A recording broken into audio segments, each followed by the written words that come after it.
and welcome to this episode of Hypnotist Bernie's Exposition. Joining us again tonight is Nadeen. Hello. Hello, how are you? I'm very well. How are you doing? I'm doing well, So, Nadeen is a world-famous hypnotist, and she's going to do us a show in Marlborough this Friday, right? This Friday. It's Friday. A world-famous hypnotist. Oh, I don't know about that. Yes, Friday night. At the National Guild of Hypnotists 2009 convention, there's going to be some great shows, and I happen to be one of those shows on Friday night. And I've planned something very, very, very special for the hypnosis community. I've tailored the show specifically for hypnotists, from a hypnotist to hypnotists. And you're probably wondering, well, what would that be like? Let me tell you. So, it's really essentially what it is a tribute show. From my experience and from my knowledge, nobody else in the world, no other hypnotist, stage hypnotist yet, has done a show just honoring the true pioneers of our profession. So what I've gone and done is I've printed off, well, created a little poster with some of the pioneers. So we have the great Martin St. James. Right. Incredible guy. This guy has hypnotized, I think, maybe more people than one of them, anybody in the world. Tom Silver, world record for hypnotizing the most people at the same time. That's recorded in the Guinness Book of World Records. Jerry Valley, a jewel who we love. Oh, yeah. Peter Rabin. Right. Interesting guy. He was Australian, became very famous in Canada. Now he manages Lance Burton, Las Vegas. Really neat guy. Pat Collins, the hypnotist, my idol. I love Pat Collins. This woman is incredible.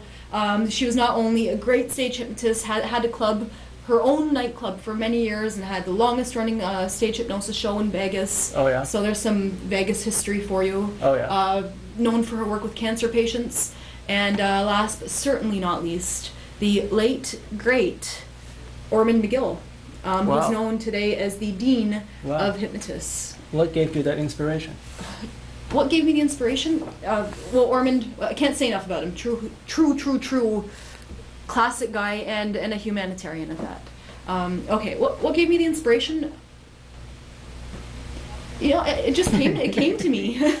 I just it's thought, a divine intervention. I just thought, well, the crowd opened up and I just thought, what could I do that's different? And I thought, well, I could give everybody something special that they will want to keep. Right. So I thought, well, they won't really want to keep my picture, or they may not, and my little signature with love and laughter, Nadeen. But something a little bit more, something where they can really truly enjoy and appreciate, because these people have experienced a lot of these people in real life, when half of them are not with us, unfortunately, anymore. Right. And so I just thought it was very, very important to give our profession the credit it deserves, to give stage hypnosis the credit it deserves, because the reality is if stage hypnotists and these pioneers didn't exist, I might not be where I am today, and most hypnotists in the therapeutical sense may not be where they are either today, because stage hypnosis has really opened the eyes of the public, especially when people who are ethical and safe are out there performing and really giving our therapy the platform it deserves. Who would you consider as your idol? Who would be my idol? Hypnotist idol. My hypnotist idol, oh my gosh. That's a loaded question. So many. I wouldn't even know where to start. In stage hypnosis, maybe Pat Collins, because she's a female. I might relate a little bit more. Tell us more about her for those of you who are just joining us. More about Pat Collins. Well, Pat Collins was very famous in the 60s and 70s. She actually even hit the Hollywood scene. Oh, really? If you're an I Love Lucy fan, Pat Collins was on the I Love Lucy show, the only first hypnotist on the I Love Lucy show, and so you can YouTube that. Right.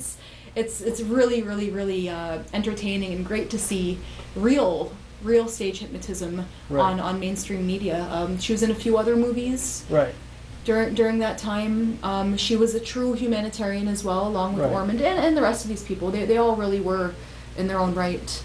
And she had a passion working with cancer patients, just doing some really incredible avant-garde, just new work, and it really brought the awareness to a lot of people, just from being who she is. Wow.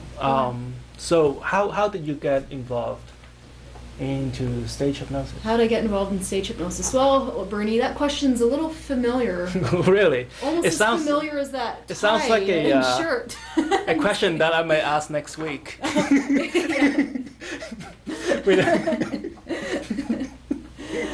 That question does sound familiar. It's like a deja vu, you know? Yeah, deja vu. What got me into, I really feel that and I said this, or I'll say it again, that this is something that's chosen me. I feel like I love it. Right. Just, I'm following my passion. Right. I found something I'm passionate about, and I'm so lucky to be able to go out and do it. Great. Yeah. Great. And make a living out of it too. So it's really a blessing. Great. And I would just like to tell everybody, Nadeen has actually been invited by the National Guild of Hypnotists to perform. It's open to the public, but majority of the audience will be other hypnotists. So she'll be the role model for all the future hypnotists to come who will be watching her show on Friday. Congratulations, Nadeen. Wow.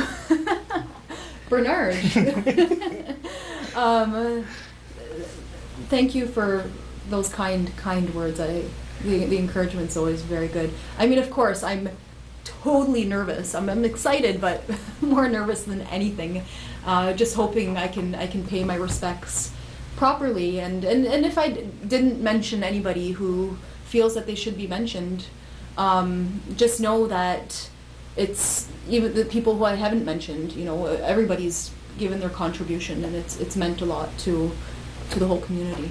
Who, if you can thank a couple of people on air, a couple of people. Who would you give gratitude to? The first name that comes to my mind is Scott McFall. Mm-hmm. I had gone to see learned stage hypnosis from some other hypnotists before him and after him, and he stood out in my mind. He's a great teacher, great stage hypnotist. Mm-hmm. He'd be one. Mm-hmm. He's sorry, Scott, though, you're a little young there, buddy. It's a compliment, Scott. Okay, it's a compliment. Give me another 20 years or so, and then, yeah, you're just a baby. Who else? Oh gosh, there's so many. But we'll stick with that. Yeah, we'll keep it short and simple. All right. Okay. Great. So aside from stage hypnosis, do you also do hypnotherapy? Yes. I got my start in hypnosis doing therapy, and really that's where my passion lies. And I bring that onto stage. I do bring, in addition to laughter and education, I do bring therapy onto stage because I just can't help it. Right. Wow. You have it all. I don't know about that. You're looking for a total package? No. Right here is Nadeen. I'm a student just like everyone else. That's true. I like your humbleness. Oh gosh, no. So, as a hypnosis show, somebody has to get hypnotized. I thought, why not me? Okay. But before we do that, I need to talk to the cameraman, which is me. You. Hold on.